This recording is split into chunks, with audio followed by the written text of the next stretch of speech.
मित्रांनो, पिंकीचा विजय असो या मालिकेच्या आजच्या भागामध्ये आता जेजेच्या बोलण्यावरून छबीला खूप राग येतो. तेव्हा ती म्हणते, ह्या घरामध्ये नक्की काय चाललंय? अहो जेजे, तुम्हाला काही समजतं की नाही? ही तर आमच्या युवराजची पिंकी आहे. जेजे हे मान्य करायला तयार नसतो. तेव्हा सत्या आणि डॉल्बी म्हणतात, हो, ही आमची पिंकी वहिनीच आहे, आमच्या युवराज दादाची बायको. त्यामुळे आता तुम्ही ही काही हालचाल करायची नाही. तेव्हा आता जेजे सुशिलाला म्हणू लागतो, पहा ना आईसाहेब, तुम्ही तरी काहीतरी सांगा ना आता. त्यावरती पिंकी आणि युवराज फक्त एकमेकांकडे पाहत असतात, काहीही बोलत नसतात. तर आता सुशिला इकडे जेजेला म्हणते, तुम्ही काहीही काळजी करू नका. इकडे युवराज हा विचारात असतो. तेव्हा पिंकी आता सर्वांच्या मागे जाते आणि युवराजकडे पाहत असते. युवराज देखील आता मागे वळून तिच्याकडे पाहत असतो. मग नंतर आता ती त्याला डोळा मारते आणि लगेच कान पकडते. तेव्हा युवराजला समजतं की ही आपली कारभारीनच आहे. इकडे पिंकी म्हणते की माफ करा, मी खोटं बोलले, कारण की जेजेच्या मनात नक्की काय आहे हे मला आता ओळखून घ्यायचंय. मी 1 to 4 करण्यामध्ये पटाईत आहे, तुम्हाला तर माहीत असेल. इकडे आता युवराजला समजतं पिंकीने काहीतरी 1 to 4 केलाय, म्हणून तो गालातल्या गालात हसतो आणि म्हणतो, माझी खरंच स्मार्ट कारभारीन आहे. आता ते दोघेही एकमेकांकडे खूप वेळ पाहत राहतात. आता जेजे म्हणतो, आई साहेब, तुम्हाला समजतंय ना मी काय म्हणतोय तो? तेव्हा आता सुशिला म्हणते, हे पहा, कुणी काहीही बोलायचं नाही. या मुलगी म्हणतीये ना की डॉक्टर देवयानींना येऊ द्यात, मग सोक्षमोक्ष लागेल. मग आता येऊ द्याच डॉक्टर देवयानींना, तोपर्यंत ही पिंकी आमच्याच रूममध्ये झोपणार. तेव्हा आता सर्वजण पिंकी आणि युवराजकडे पाहू लागतात. तर पिंकीला जरा धक्काच बसतो. आता जेजेला खूप आनंद झालेला असतो. तेव्हा आता पिंकी गालातल्या गालात युवराजकडे पाहून हसत असते. मग त्यानंतर रात्री सुशिला आणि पिंकी या दोघीही रूममध्ये झोपलेल्या असतात. पिंकी आपली खाली अंथरूण टाकून झोपलेली असते. तेव्हा आता सुशिला मध्यरात्री उठते आणि पाहते तर पिंकी अगदी गाढ झोपली आहे. त्याच संधीचा फायदा घेऊन आता सुशिला लगेच हळूच दार उघडते. चोर पावलांनी आता बाहेर जाते. तर आता पिंकीला समजतं सुशिला बाहेर गेली आहे, म्हणून पिंकी देखील आता युवराजला भेटायचं म्हणून बाहेर चाललेली असते.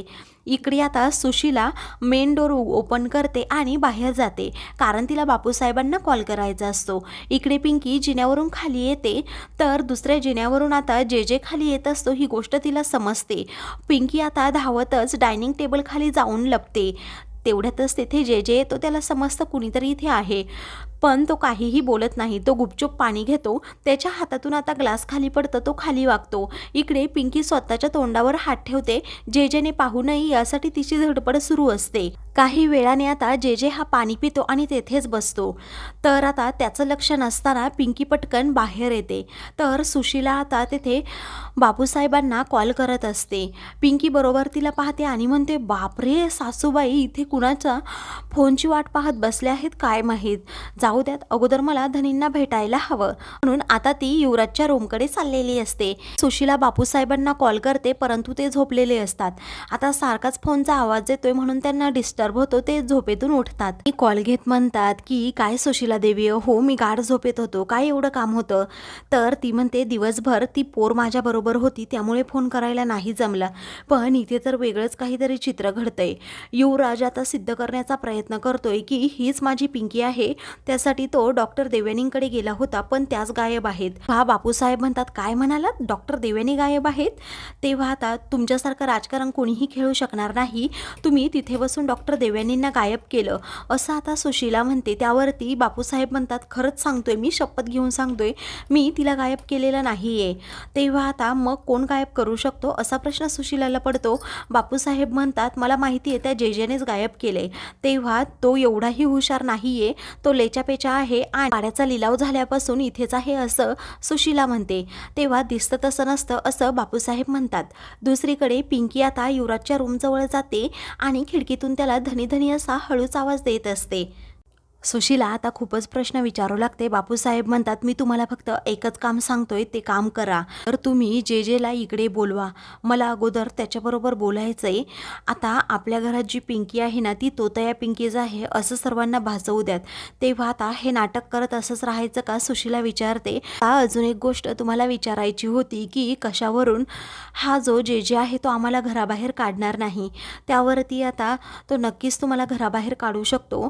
त्याचा हेतू साध्य झाला नाही तर असं बापूसाहेब म्हणतात. सुशिलाला आता खूप टेन्शन येतं. तर दुसरीकडे जे जे आता त्याच्या आईबरोबर फोनवर बोलत असतो. तो म्हणतो, आई तू अजिबात काळजी करू नको. अगं ज्या प्रकारे या धोंडे पाटलांनी तुला घराबाहेर काढलं ना, त्या प्रकारे मला त्यांना घराबाहेर काढायचं आहे आणि मी त्यांना काढणारच आहे. प्रत्येक धोंडे पाटील हा एकमेकांच्या विरोधातच उभा राहिला पाहिजे, अशी मी यांची अवस्था करून सोडणार, त्यांना सळोकीपळो करून सोडणार. आई तू काळजी करू नको. आता हा धोंडे पाटलांचा वाडा मी विकत घेतला आहे, त्यामुळे आता इथे माझंच राज्य आहे. त्यांचा बदला घेतल्याशिवाय अजिबात गप्प बसणार नाही. तेवढ्यातच आता सुशिला तेथे येते. जेजेकडे पाहत असते तेव्हा त्यालाही जरा धक्काच बसतो. आईसाहेबांनी सर्व ऐकलं की काय असं त्याला वाटतं. युवराज हा मनातल्या मनात विचार करू लागतो की माहिती आहे त्या कारभारीनच आहेत. माझं मन मला सांगते. जाताना त्यांनी डोळा मारला, माफी मागितली म्हटल्यावर त्यांच्या डोक्यात काही ना काही नक्की शिजत असेल. जेजेच्या मनात नक्की काय आहे हे सत्य त्यांना वधवून घ्यायचं असेल म्हणूनच. तेवढ्यातच कुणीतरी खिडकीवर आता दगड मारताना त्याला समजतं. इकडे पिंकी ही खिडकीवर सारखी दगड मारत असते. इकडे आता युवराजला समजतं की ही पिंकीच आहे, कारण त्यांची ही सवय कधीही जाणार नाही. तो पटकन दार उघडतो. त्याला एक दगड लागतो. तेव्हा तो म्हणतो, मला काही मारता की काय? इथे काय काम आहे तुमचं? पिंकी म्हणते, मला तुमच्याबरोबर थोडं बोलायचे, पण कशी येऊ वर मी? तर तिकडे बाजूला शिडी असेल, त्या शिडीने वर चढून या, मी तुम्हाला आतमध्ये घेतो असं युवराज म्हणतो. इकडे सुशिला आता विचारत असते, तुम्ही कुणाबरोबर फोनवर बोलत होतात? जे जे म्हणतो की असतात कामाचे फोन. तर सुशिला म्हणते, एवढ्या रात्रीचे? तो म्हणतो की हो, अहो माझे खूप मोठे मोठे बिझनेस आहेत परदेशामध्ये. आता आपल्याकडे रात्र असते पण तिकडे दिवस असतो ना, म्हणून मग मला असे फोन कॉल्स उचलावेच लागतात. आणि कसं आहे ना, आपल्या पोटासाठी करावंही लागतं, त्यातल्या त्यात टेन्शनही खूप असतं. तेव्हा आता सुशिला म्हणते, बरं ठीक आहे मी झोपायला जाते असं म्हणून ती आता तेथून जाते. इकडे पिंकी आता शिडीवर चढते आणि युवराजजवळ खिडकीच्या बाहेर येऊन बसते. सर्व गोष्टी सांगू लागते की बाहेर हा जे जे होता, मी डायनिंग टेबल खाली लपून बसले, त्याचबरोबर आईसाहेब देखील बाहेर फोनवर बोलतायत. तेव्हा युवराज म्हणतो, काय इथे आईसाहेब आहेत? मग तुम्ही इथे काय करताय? चला पटकन आतमध्ये. तुम्ही किती बिनधास्तपणे सांगताय. पिंकी म्हणते, हो मला कोणी पाहिलं नाही. युवराज म्हणतो, पाहिलं असतं तर मग किती मोठा प्रॉब्लेम झाला असता. इकडे सुशिला रूममध्ये येते आणि पाहते तर समोर पिंकी नसते. तिला तर खूप मोठा धक्का बसतो. ती लगेच बाहेर जाते. आता इकडे पिंकी ही रूममध्ये असते. ती युवराजची माफी मागते आणि म्हणते, जेजेच्या मनात नक्की काय आहे हे मला सत्य शोधून काढायचं आहे. त्यावरती आता म्हणतो, मला माहीत आहे की तुम्ही ते नाटक केलं होतं. तर बाहेर जे जे असतो तो आता पिंकीचा आवाज ऐकत असतो. तर रूममध्ये आता पिंकी म्हणते, हा बापूसाहेबांचा डाव नसणार आहे धनी. हे नक्की जेजेच्या डोक्यात काय चाललंय ना, आपल्याला शोधायलाच हवं. तेव्हा ह्या सगळ्यामध्ये मी तुमच्या सोबत आहे असं आता युवराज पिंकीला म्हणतो. पिंकीला आता खूप आनंद होतो. बाहेर आता सुशिला येते आणि जेजेला म्हणते की ती मुलगी म्हणजेच पियू रूममध्ये नाही आहे. तेव्हा तो म्हणतो, गप्प बसा, इथे पिंकी आहे असं वाटतंय. तो आता तेथे रूमजवळ जातो. तर सुशिला आता दार ठोठावते. इकडे पिंकी आणि युवराज दोघेही खूपच घाबरतात. आता आतमध्ये सुशिला येते की काय युवराजला वाटतं. तर जे जे म्हणतो, माहीत आहे पियू तू आतमध्ये आहेस. तेव्हा आता पिंकी खूप घाबरते. ती आता युवराजला म्हणते, मी इथून उडी मारू की काय? युवराज म्हणतो, अहो तुम्ही शिडीने आलात ना, मग शिडीनेच जा की. तेव्हा ठीक आहे असं पिंकी खिडकीतून बाहेर जाते. तेव्हा युवराज आता पिंकी शिडीवरून खाली उतरेपर्यंत तेथेच थांबतो. तर इकडे सुशिला सारखी आता दार वाजवत असते आणि दार उघड युवराज, तू कुणाबरोबर बोलतोय असं विचारते. तर आता मला दार तोडावंच लागेल असं आता जे जे म्हणतो आणि मागे जाऊन पुढे पटकन दाराला लाथ मारणार असतो.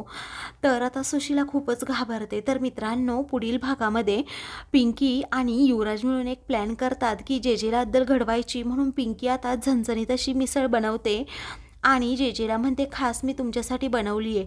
युवराज आता त्याच्या तोंडामध्ये ती मिसळ कोंबतो. तर पिंकी आता मिरची टाकतात. जेजेचं तोंड आता चांगलंच होरपळून निघतं. सगळेजण त्याच्यावर हसू लागतात. त्यानंतर पिंकी रूममध्ये येते तर समोर जेजे उभा असतो. तेव्हा आता ती खूपच घाबरते. अशाच मालिकेंचे पुढील भाग पाहण्यासाठी चॅनलला सबस्क्राईब करा.